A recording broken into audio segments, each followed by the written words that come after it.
So, my Avata is officially dead, it's retired, it wanted to take its own life basically, because from what I have seen from the logs and the videos that I recorded during this fatal issue, it wasn't me, it was not me. So this is something that was, you know, an internal bug from DJI, which they should have fixed before releasing this. I mean, this is like $600-700 gone. It's gone. It sucks. It really sucks. And this is the only time that I didn't go for DJI Care Refresh, because I've had it like on every single drone and I never used it. So I thought, hey, I'm gonna save some bucks, but apparently I lost those $700. At least I have some spare parts, right? At least I have some spare parts. So let's dive into the issue when I was recording my video the other day, which was related to ND filters and why you need to use them when you are flying your Avata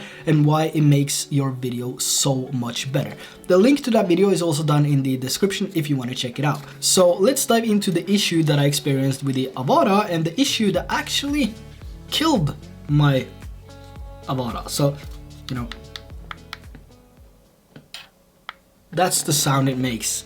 Just they're trying to spin. The props are trying to spin, but nothing happens. Wow, it really sucks. It really sucks. Now, like I said, I was out shooting a video on how to improve your video quality using ND filters with your DJI Avata. All went well until the last flight. I was done shooting the comparison between the ND filters and why ND filters is something you must have if you're serious about capturing the best possible image quality with your Avata, or any camera for that matter. Now, on the last flight before I was about to change the location to capture a really nice cinematic sequence with the Avata, I turned on manual mode to do one last flight. And it happened to be the last flight as well. Yeah. Now, flying as normal, just a little bit risky, but still in control, I went in for the landing. Now, as I was going in for the landing, I wanted to do a quick turn to show the effect of the ND filter. And then, bloop. Yeah.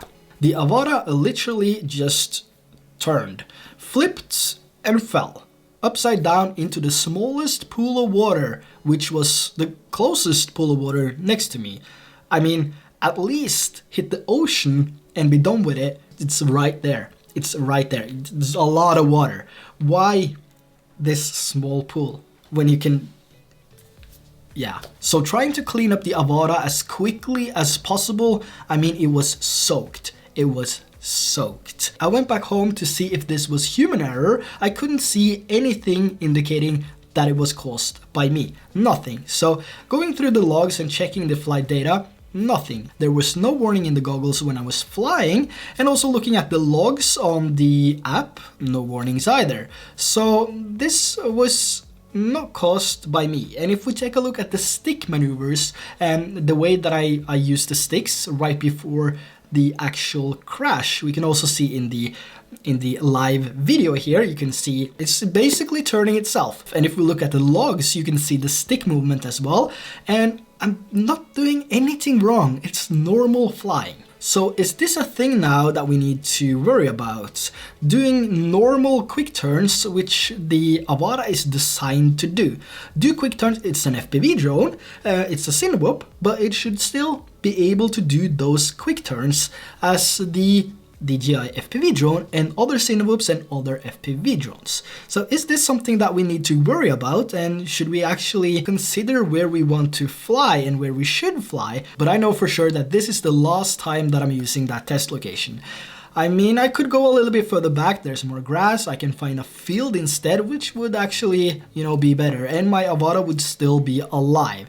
So that's the last time I'm going to that exact location to test out, even though it's, you know, it's such a nice place and you can get some really nice shots there. Now, I'm not gonna risk losing $700 again, so I need to find a new test location for the future. Now, I also reported the crash immediately the same day it happened to DJI, so hopefully they can see it pretty soon, and we're gonna fix to solve this issue, because there's obviously something wrong inside there, which is causing this issue, because it's not only me, there's other people that have reported the same issues, not maybe as fatal as mine, but that, when doing flips and turns, the gimbal are just getting locked in place and won't move. So you will take the drone down and you will have to turn it off and then turn it back on. So there is some issues there, which I'm not really happy about, especially the fatal issue that I had and the fatal crash, and just it's destroyed.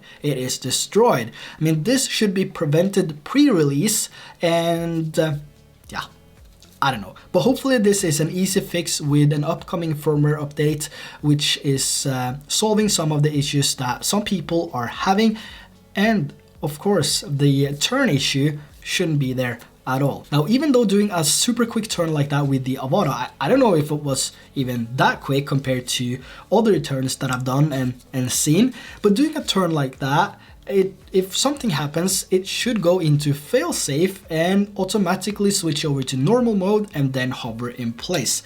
It didn't, so I have no idea what happened, and yeah, it still sucks. It still sucks. Now, let me know in the comment section below if you have had any similar issues with your Avata and where you're flying in manual mode, sports mode, or normal mode. I'm a little bit curious if this is something that happens in manual mode only when using the stick or the FPV controller, or if it happens when using the motion controller as well. Though the motion controller can't really take those rapid turns as the FPV controller can. But it's interesting if you have experienced any similar issues. I'm getting a new one. It's the best FPV drone that I've ever flown, and I highly recommend it if you are a beginner, or if you're looking for a FPV drone, or if you, yeah, it's awesome. It's really, really awesome. Luckily, I have some parts now, so that's the good thing coming out of this. If I need to change something, I can change the frame, I can change the prop guards, I can change whatever is working. I have the parts here in this. I guess I have to tear it down once again and see if there is anything that I can fix, or anyone can help me fix, to get this one running again as well. That would be really awesome. So I think that's everything for today, guys. I just wanted to add some awareness around the flight experience that I had, which also killed my Avata, and just be safe when you're doing those turns. And if you're gonna do those turns, I strongly recommend that you test it and see if it happens to you, but please don't do it over water. And if you do it over grass, do it in a field or something like that. And it would be really nice if you came back and reported your experience as well. Did you experience some issues when doing super quick turns or flips or anything like that?